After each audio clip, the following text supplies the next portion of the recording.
Everything we do is going to be about winning. Okay, we're going to learn to do things the right way, and that's the only way we're going to do them. Because if it doesn't help us, we're not doing it, man. That's just as simple as it gets. Win the Super Bowl. That's I good. mean it too. You know, one of the things that the only reason you become a head coach in this league, in my opinion, is to win. That's it. That's the bottom line. If you do it for any other reason, you're wrong.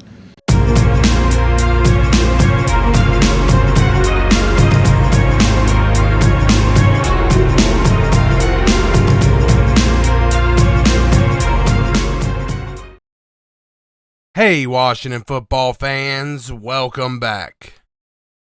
So, it's been a little while since I did a last video.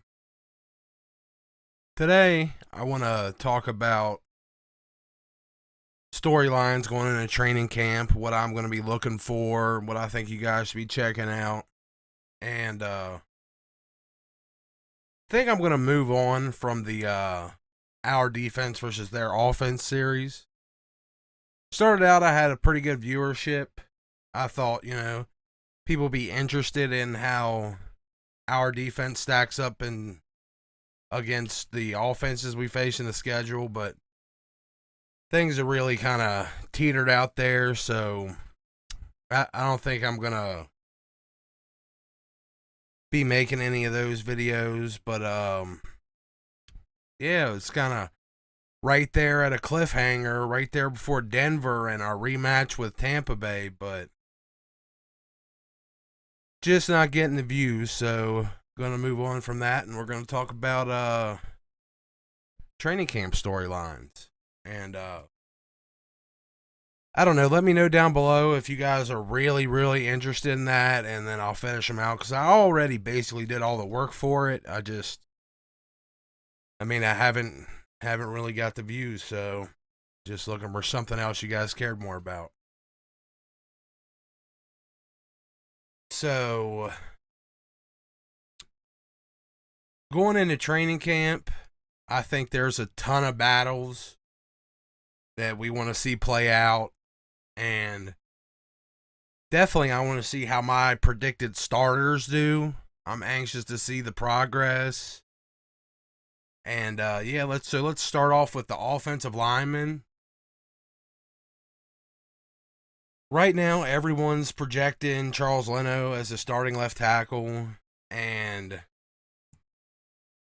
being the 10th best left tackle in the league as far as pass block win rate goes, and having solid run blocking numbers because of his speed and agility. I mean, that makes his case. It makes sense for him to be viewed as that. And a lot of people seem to think that rookie Sam Cosmi has already laid claim to the right tackle position, which would have been Cornelius Lucas's because of Leno coming in and making him move over. But I mean, even though I have tons of faith in Cosmi and I think he has all the potential to be a franchise left tackle, people are reading the Morgan Moses relief as a sign that Cosmi's ready to go now, but I'm not so sure. I think Leno's signing was the reason for Moses being cut. I think that Leno and Lucas are kind of viewed as the meantime starters. And I think the team feels confident that not only will Cosmi develop into a starting left tackle, but also forgotten man Sadiq Charles. I think he's poised for that right tackle spot. We saw him play all across the line in minicamp. I think we're going to see a lot more of that in training camp. And the fact that Leno and Lucas are only on contract this year, so I think we should keep a close eye on those position battles to see how good the line's going to be going forward. But as of this year, I think that Leno and Lucas are going to give us those solid bookends. But, I mean, it's a competition everywhere. Somebody could always play up into those spots. And like I said, there's no long-term commitment to either of those guys either. So it's definitely going to be an interesting position.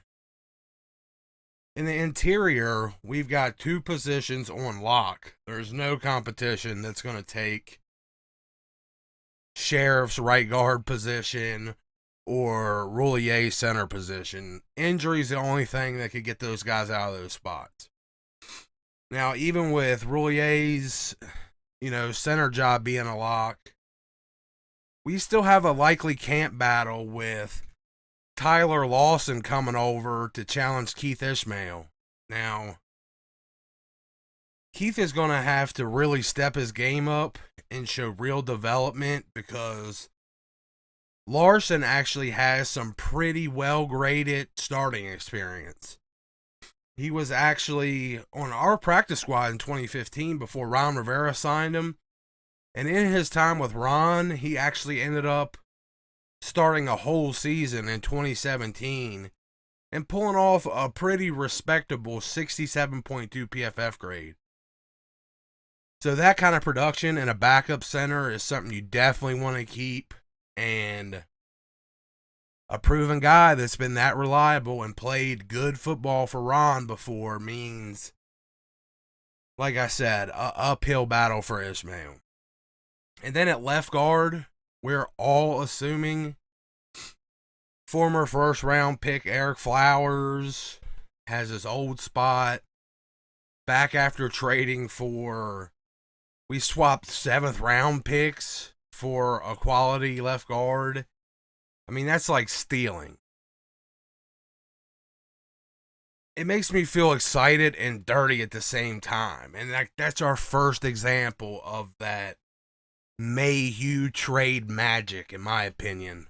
But even though we get Flowers back and he's been good for us before, he was good last season, so was Wes Schweitzer. He put in a solid performance last year and actually posted a better PFF grade while playing over 100 snaps more than Flowers. I think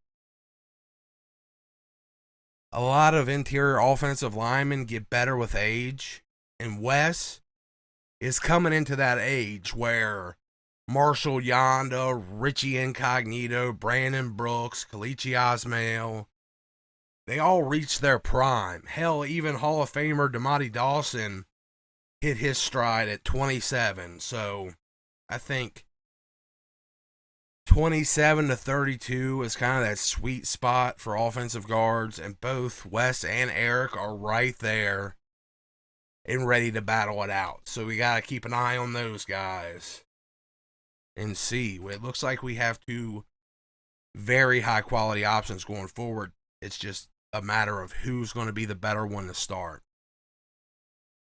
Tight end, we all know Logan is a top 10 Pro Bowl bound tight end this year, but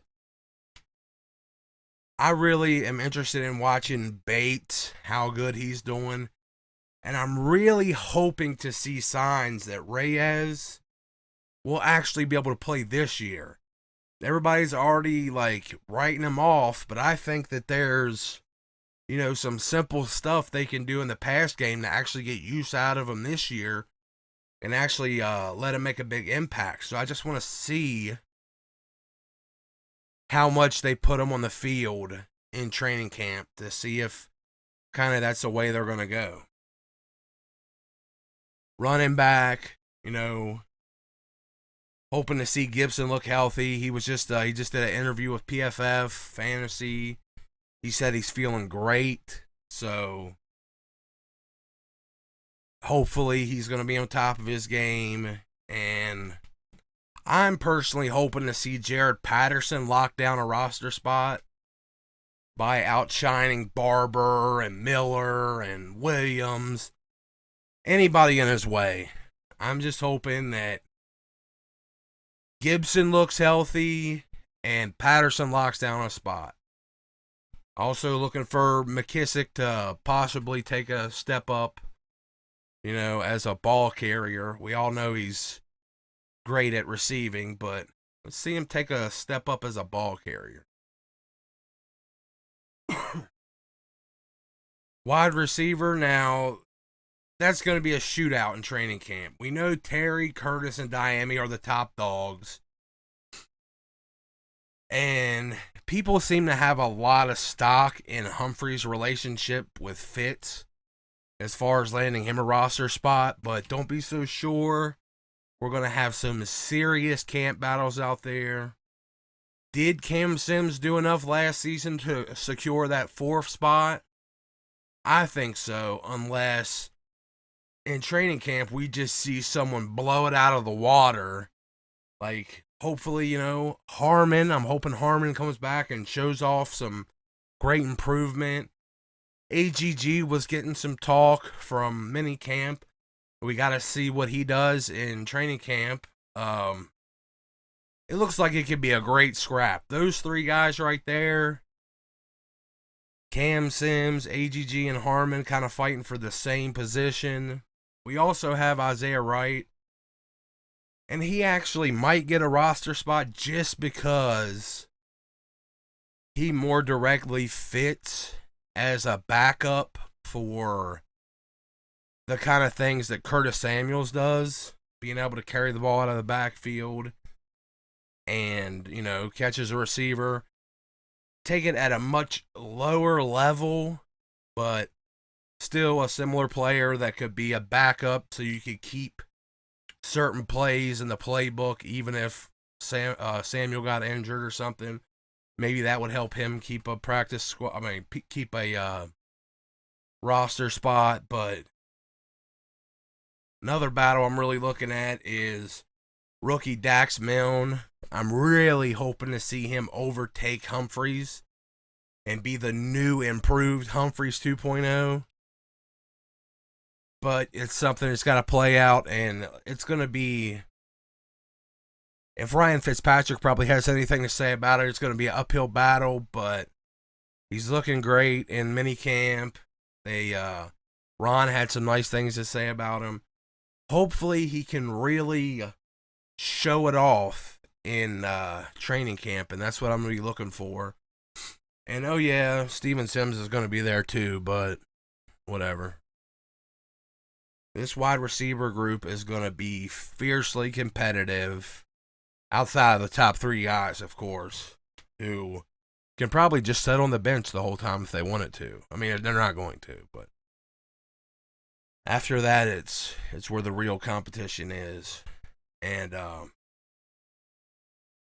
on the defensive side of the ball, I don't think things are quite as eventful because we have a lot more established positions. But we do have some battles in the back end of the cornerback group. I'm hoping that some players that I've been pulling for a while don't get cut. But I'm still hoping for the best possible team. And we know Jackson, Fuller, and Juice are locks. And if we keep 5, I'm definitely pulling for Moreland and Stroman. But Stroman probably gets cut because he's been injured. But it's a shame because he has shown flashes of great play as a rookie, filling in for Josh Norman a few years ago. That was the only time he got meaningful snaps, and he graded really well. He had a PFF grade of 70 as a rookie at corner. That's great. Local guy. He's a ball hawk. He's the player I thought that it would have been good to give a shot at free safety too, but, sadly, I think we may have reached the end of his time on the team. But I still have hope. I'm still going to be keeping an eye out for that in training camp. Then we have Jimmy Moreland, another fan favorite. I think he has a better chance of making the team than people are giving him. Like, Danny Johnson probably gets a spot, but I really don't see Darryl Roberts overtaking Moreland. I just don't see it happening. I mean, he hasn't been that stellar of a player anywhere else he's played. Moreland is very similar, but is at least the homegrown talent, so I could see him edging that out. At the safety position, with Collins looking like he won't be able to start the season, and Derek Forrest looking really good in minicamp, training camp could really nail down Forrest's spot on this team and show how truly expendable Collins is. With Curl already proving his worth and Forrest looking like another late round hit at the position, I really don't see any way Forrest doesn't make the roster. A lot of Washington football team fans are only viewing him as a strong safety, when a lot of the scouts coming out, and other evaluators, including myself, projected him as a possible free safety fit. Now, he took the overwhelming majority of his college snaps from deep down the field, and his first season played mostly deep. 2018, they committed him more to the box, but in 2019, they brought him back. They dropped him back deep, where he netted, a very respectful 76 PFF grade, the best grading he had in college. I think he has more than enough athleticism to patrol deep down the field. He's got great size for it. Anyone that somehow thinks that his 4.42 40 speed isn't good enough to play single high needs to consider that two of the best young free safeties in the league, Marcus Williams and John Johnson, two people that I wanted us to target in free agency, but we didn't. They respectively ran a 4.56 and a 4.61.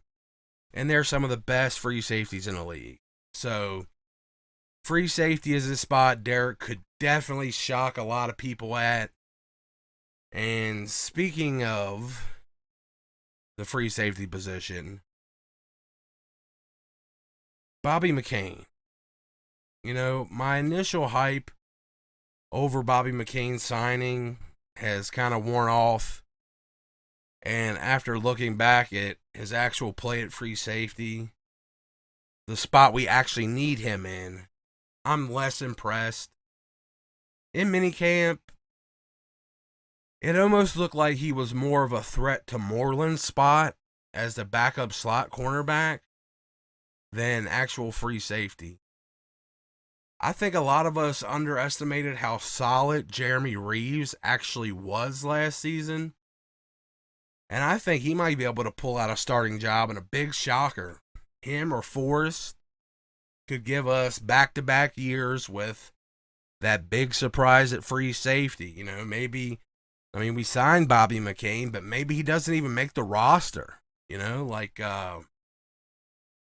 it Sean Davis last year, or Pittsburgh Steeler guy from Maryland? I can't think of his name. But, yeah, like him.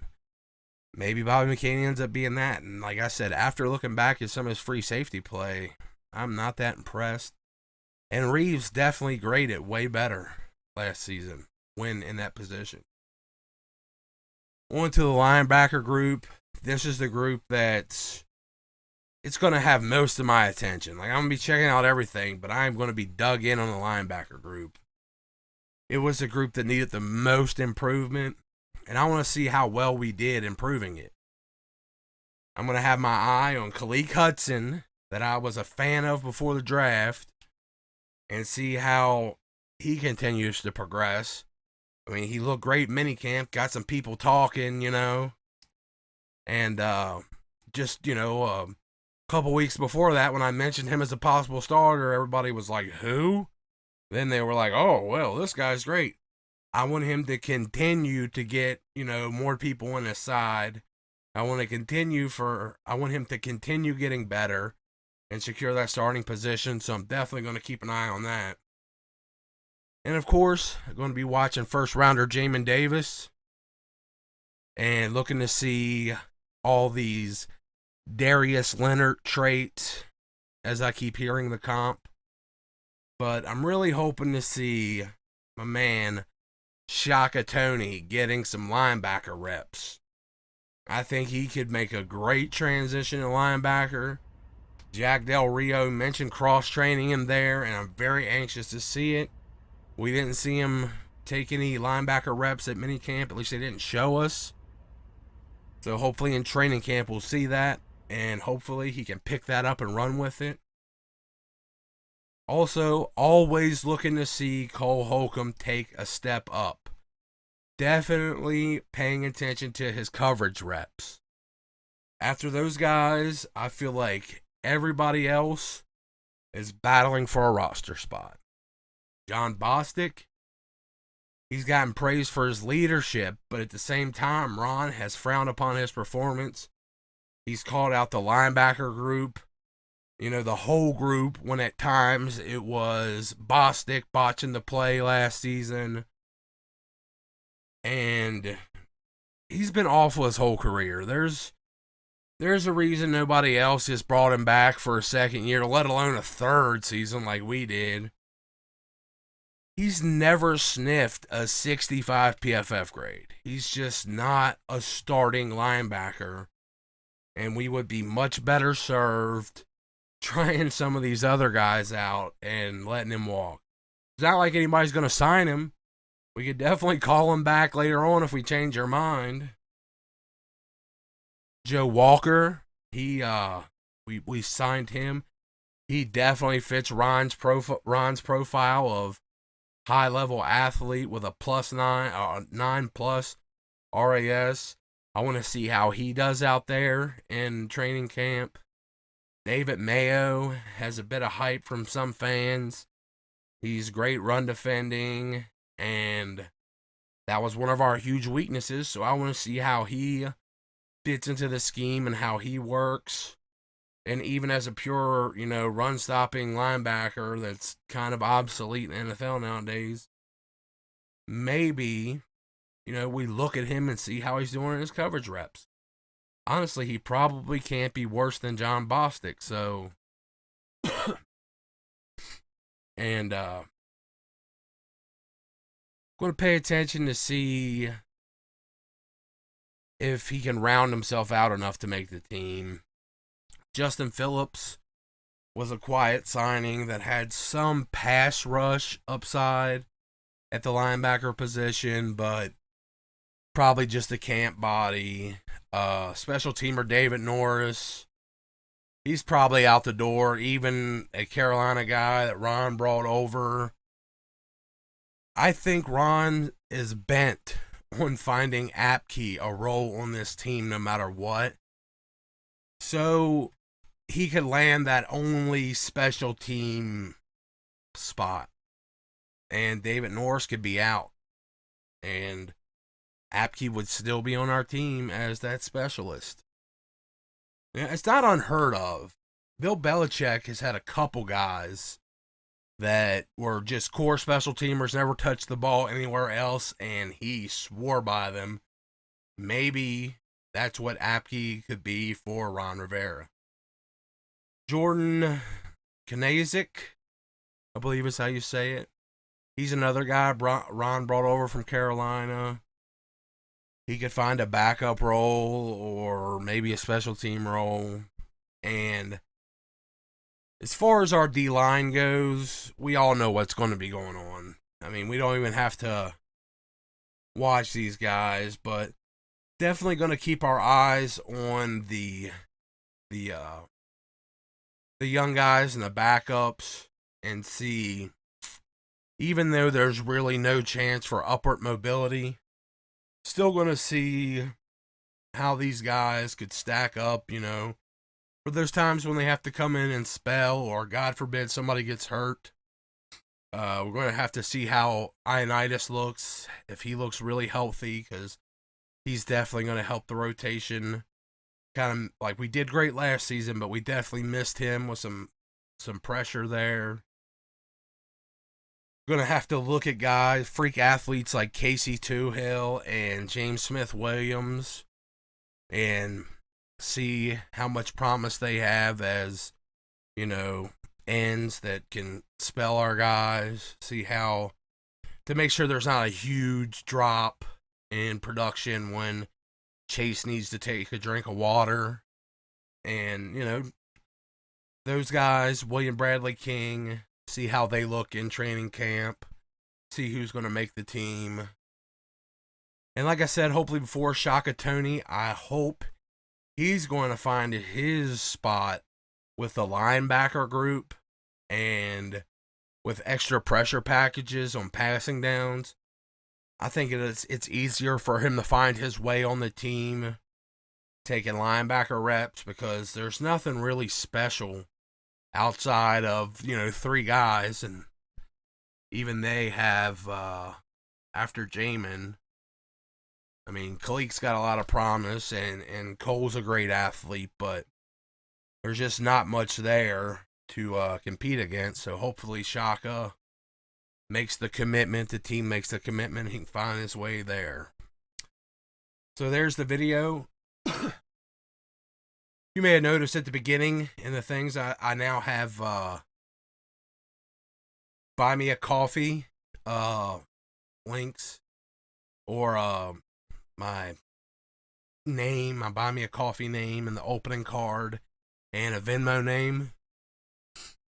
If you guys, you know, feel like helping me out, that'd be greatly appreciated. Watching the video is also greatly appreciated. And if you watch this long, I love you guys. Peace.